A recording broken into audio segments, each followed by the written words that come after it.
Hello friends, welcome to Gurukul classes. आज हम यहाँ पे अपना प्रैक्टिस सेशन का पार्ट 25 और आपका एंटोनिम्स का पार्ट 4 लेके आए हुए हैं, जो आपके एग्जाम के पॉइंट ऑफ व्यू से बहुत इंपॉर्टेंट है। जानते रहिए, इससे हर साल आपके एग्जाम में क्वेश्चन आते हैं और इसको हम यहाँ 4 पार्ट को डिस्कस कर रहे हैं। इसमें आपका एक वर्ड दिया रहता है, उसके 4 ऑप्शन होते हैं, option A B C D, और उसी में से हमें एक चूज करना होता है। तो आइए डिस्कस करना शुरू करते हैं। फर्स्ट वर्ड देखिए आया है मेलंकली। मेलंकली का मतलब उदासी। अब इसका हमें अपोजिट वर्ड देखना है, इसका एंटोनिम्स हमें वर्ड सर्च करना है। देखिए option A B C D आया है। देखिए ए में आया है वर्ड आया है डिस्ट्रॉयड। डिस्ट्रॉयड का मतलब होता है नष्ट या तबाह होना।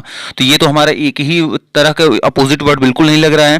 फिर देखिएगा आया है बी नंबर पे ऑप्शन पे आया है, देखिए आया है मूडी। मूडी का मतलब होता है उदासीन। उदासीन मतलब जो कोई चीज ध्यान ही न देता हो, उदासी से ही ये भी रिलेटेड है। फिर देखिएगा सी नंबर पे आया है लो। लो का मतलब होता है निम्न। और डी में आया है चेयरफुल। चेयरफुल का मतलब होता है खुश या हंसमुख। तो देखिए आया मेलंकली का मतलब होता है उदासी और चेयरफुल का मतलब होता है खुश या फिर हंसमुख। तो हमारा डी नंबर यहां ऑप्शन सही हो जाएगा। सेकेंड वर्ड देखिए आया है लोथ। लोथ का मतलब होता है घृणा करना। घृणा करना या नफरत करना। अब इसका हमें अपोजिट वर्ड देखना है। तो देखिए ए बी सी डी हमारे पास 4 ऑप्शन। देखिए फर्स्ट नंबर पे आया है लाइक। लाइक का मतलब होता है पसंद करना। तो देखिए लोथ का मतलब होता है घृणा करना और लाइक का मतलब होता है पसंद करना। तो देखिए दोनों अपोजिट वर्ड हमें लग रहे हैं, तो इसका मतलब ऑप्शन नंबर ए ही हमारे यहाँ पे सही हो जाएगा। लेकिन बी सी डी को भी देख लें, इसका मतलब क्या है। देखिएगा बी नंबर पे आया है डिक्लाइन। डिक्लाइन का मतलब होता है पतन होना। पतन होना मतलब विनाश होना। और फिर देखिए सी नंबर पर हेट। हेट का मतलब भी होता है घृणा करना। और डी का मतलब एभर। एभर का मतलब भी होता है यहाँ पे घृणा करना।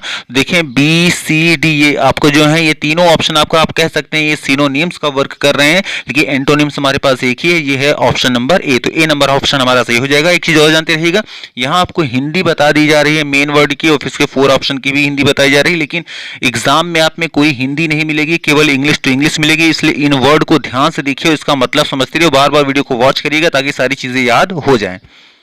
थर्ड नंबर देखिए वर्ड है नेसेसिन। नेसेसिन का मतलब होता है नवजात। नवजात का मतलब जिसका हाल ही में जन्म हुआ हो। अब देखिएगा ए नंबर पे ऑप्शन है डेवलपिंग। डेवलपिंग का मतलब होता है विकसित होना। ये अपोजिट बिल्कुल मीनिंग नहीं दे रहा है। फिर देखिए बी नंबर पे है जर्मिनल। जर्मिनल का मतलब होता है यहाँ पे भ्रूणीय, मतलब विकास की पहली अवस्था की स्थिति में।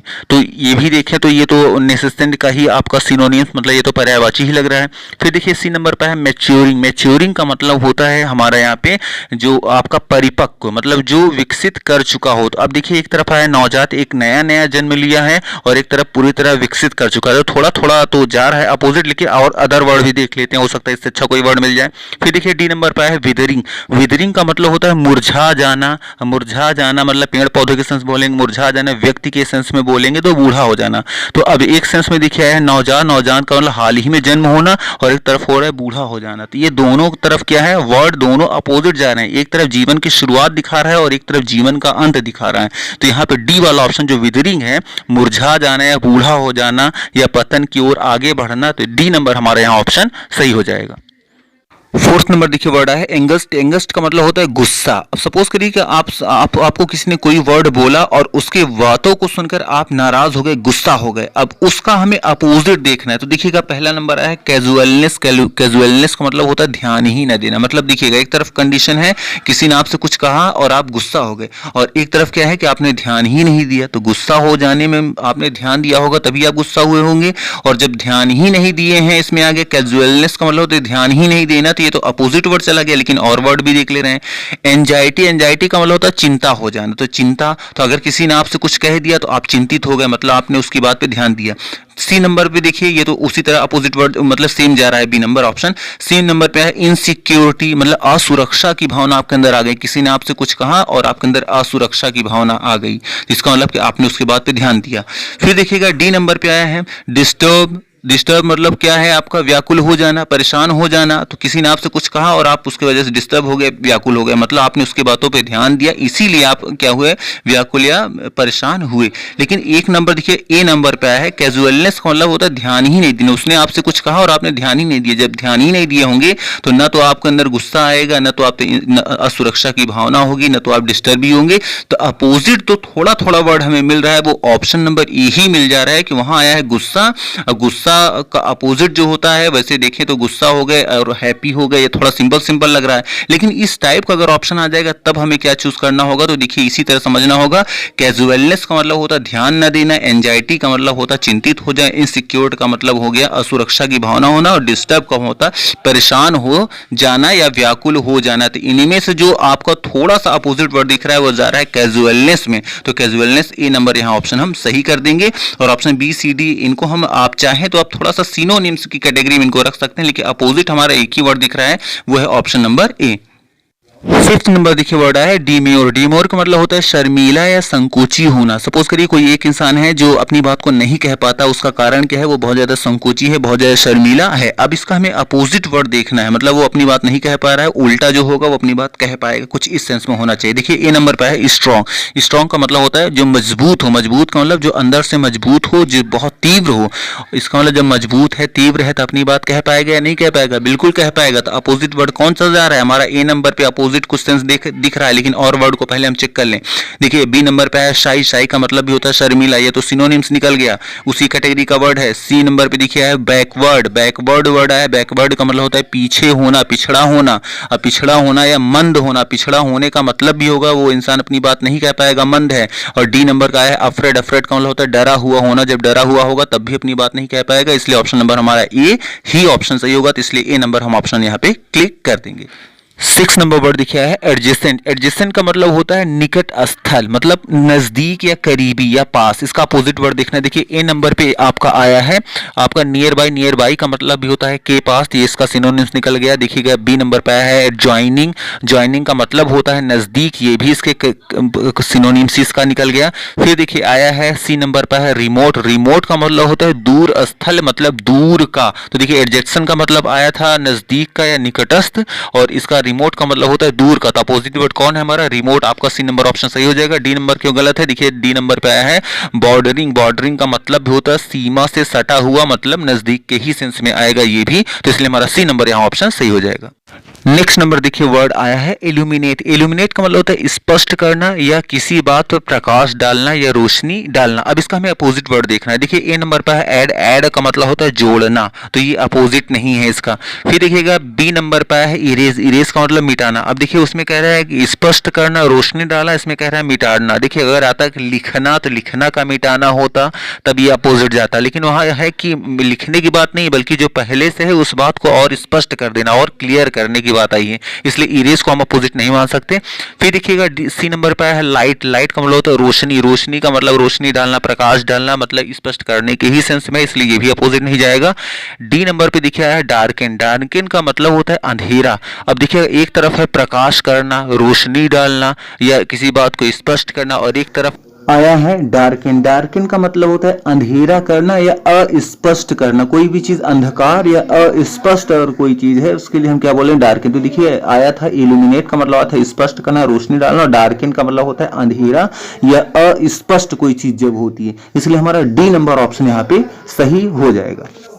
नेक्स्ट नंबर देखिए आया है व्यूमोक। व्यूमोक का मतलब टीला। अब टीला का जो है इसका अपोजिट, टीला का मतलब कोई चीज, एक कोई जमीन है, जमीन का कोई उठा हुआ भाग जो होता है, जैसे छोटी मोटी पहाड़ियां होती है उसको बोलते हैं टीला बोलते हैं। कोई खंडहर भी हो सकता है टूटा हुआ जिसकी मिट्टी उठी हुई हो, तो वो हमारा टीला होता है। इसका अपोजिट वर्ड हमें देखना है। तो देखिएगा यहाँ पे फर्स्ट वर्ड आया है यहाँ पे रिज्ड। रिज्ड का मतलब होता है चोटी।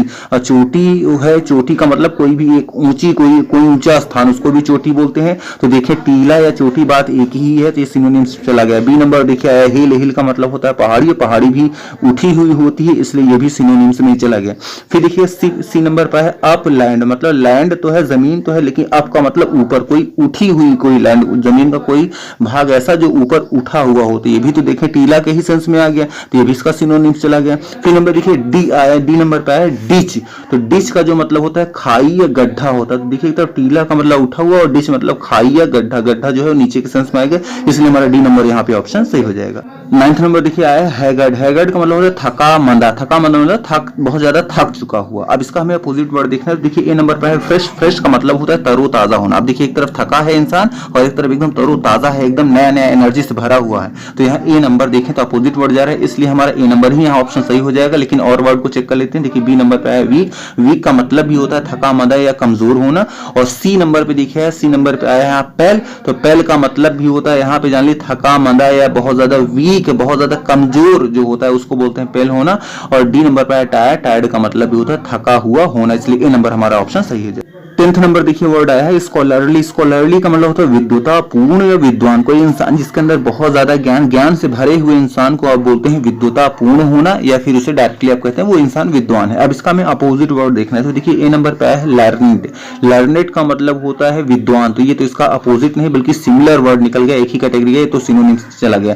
बी नंबर पे देखिए आया है इग्नोरेंट। इग्नोरेंट का मतलब होता है अज्ञानी या फिर अज्ञान से भरा हुआ। तो उसको आप क्या बोलेंगे, अनजान या अज्ञानी। तो ये हमारा अपोजिट वर्ड जा रहा है, तो बी नंबर ही हमारा ऑप्शन सही हो जाएगा। देखिए क्वेश्चन में आया था विद्वान, और विद्वान का क्या होगा अपोजिट, अज्ञानी, मतलब जिसके अंदर ज्ञान ना हो। तो बी नंबर यहाँ ऑप्शन हमारा सही हो जाएगा। और सी नंबर पे देखिए ऑप्शन क्या आया है कल्चर्ड। कल्चर्ड का मतलब होता है सुसंस्कृत, मतलब जो सभ्यता, जिसको सभ्यता का ज्ञान हो, जो ज्ञान है, अब सभ्यता का ज्ञान है, कैसे रहना है कैसे नहीं, जिसको इन सारी चीजों का ज्ञान है, जिसको विद्या का भी ज्ञान है, उसे बोलते हैं कल्चर्ड इंसान। सभ्य इंसान को बोलते हैं कल्चर्ड। तो ये भी तो देखें सिनोनिम्स चला गया। फिर डी नंबर पे है ट्रेंड। ट्रेंड का मतलब होता है प्रशिक्षित किया हुआ। तो कोई भी इंसान प्रशिक्षित किया होगा तो जाहिर सी बात उसके अंदर ज्ञान आ जाएगा।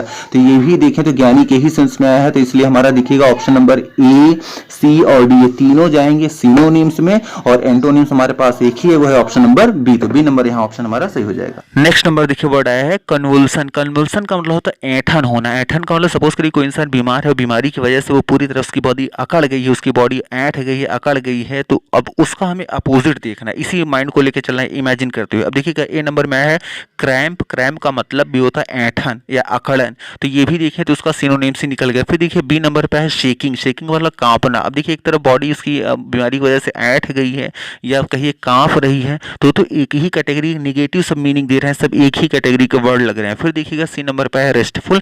रेस्टफुल का मतलब यहाँ पे होता है कि वो इंसान एकदम शांत अवस्था में है, मतलब अभी एकदम शांत है, उसकी बॉडी एकदम रेस्ट पोजीशन पे है, एकदम शांति की अवस्था में है। एक तरफ ऐंठ गई है, कांप रही है, और एक तरफ एकदम रेस्ट, एकदम शांत अवस्था में है। तो शांत अवस्था होना अपोजिट है, तो सी नंबर हमारा रेस्टफुल यहाँ सही हो जाएगा। डी नंबर क्यों गलत है कि देखिए डिजास्टर का मतलब आपदा।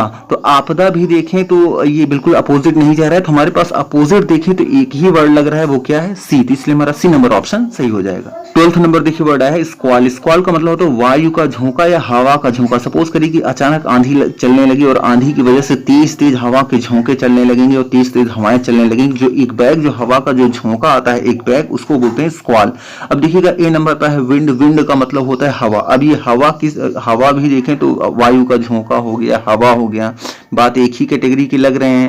तो खैर आगे देखिएगा बी नंबर पे है स्क्रीम। स्क्रीम का मतलब चीख पुकार, जो तेजी जो चीखना होता है उसको बोलते हैं स्क्रीम। तो देखिए एक तरफ तेज हवा का झोंका है, बहुत तेज वो भी आवाज करता है, एक तरफ चीख पुकार भी है।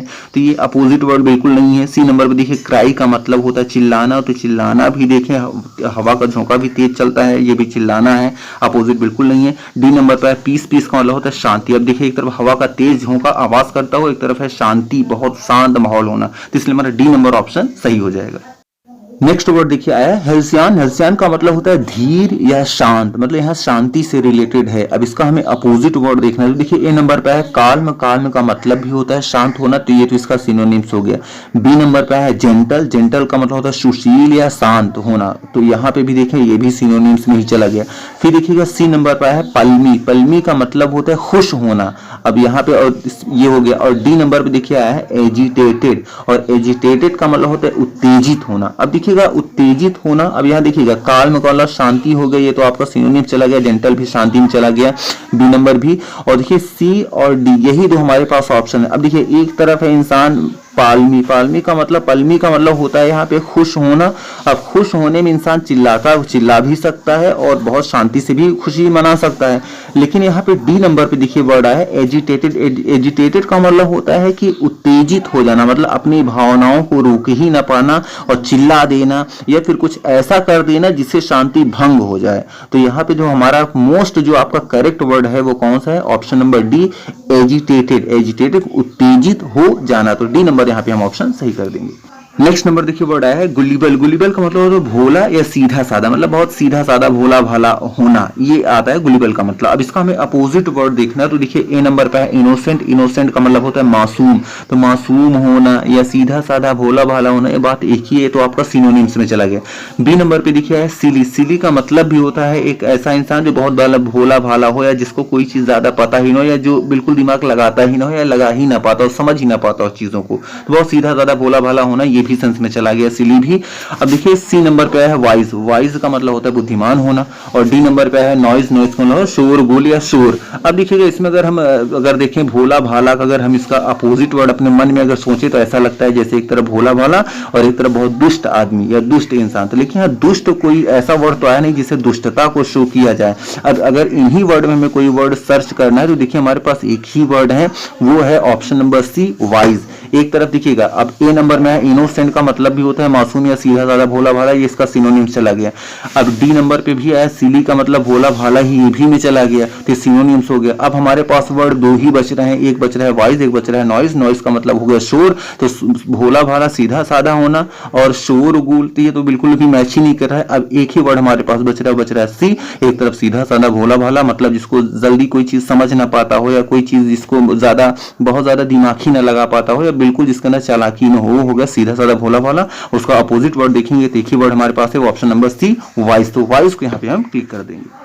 15 नंबर देखिए वर्ड आया है एक्सटेंट। एक्सटेंट का मतलब होता है वर्तमान। वर्तमान का मतलब जो आज अभी मौजूद है उसको बोलते हैं एक्सटेंट, मतलब वर्तमान। अब देखिएगा यहाँ ए नंबर पे ऑप्शन है एक्सटेंट। एक्सटेंट का मतलब विलुप्त, मतलब कोई चीज जो आज नहीं है, जो विलुप्त हो चुकी है, गायब हो चुकी है, उसको बोलते हैं एक्सटेंट, विलुप्त हो जाना। अब देखिए क्वेश्चन कर रहा है वर्तमान और इसका हमें वर्तमान का मतलब जो है और विलुप्त का मतलब जो नहीं है, तो अपोजिट वर्ड कौन सा जा रहा है? एक्सटेंट। यही हमें मिल जा रहा है ए नंबर पे ही, लेकिन और ऑप्शन को भी देख लेते हैं। देखिए बी नंबर पर है प्रेजेंट। प्रेजेंट का मतलब भी होता है वर्तमान, मतलब जो है, तो इसका सिनोनिम्स हो गया। सी नंबर पे इमीडिएट। इमीडिएट का मतलब होता है जो तुरंत, जो अभी मौजूद है, तो वो भी देखें तो इसका सिनोनिम्स में चला गया। फिर देखिए डी नंबर पे है अराउंड। अराउंड का मतलब होता है आसपास के, आसपास मतलब किसी खास समय के आसपास। तो ये भी देखिए अपोजिट नहीं जा रहा है, अपोजिट हमारे पास देखिए वो है ऑप्शन नंबर ए। तो ए नंबर यहाँ ऑप्शन हम सही कर देंगे।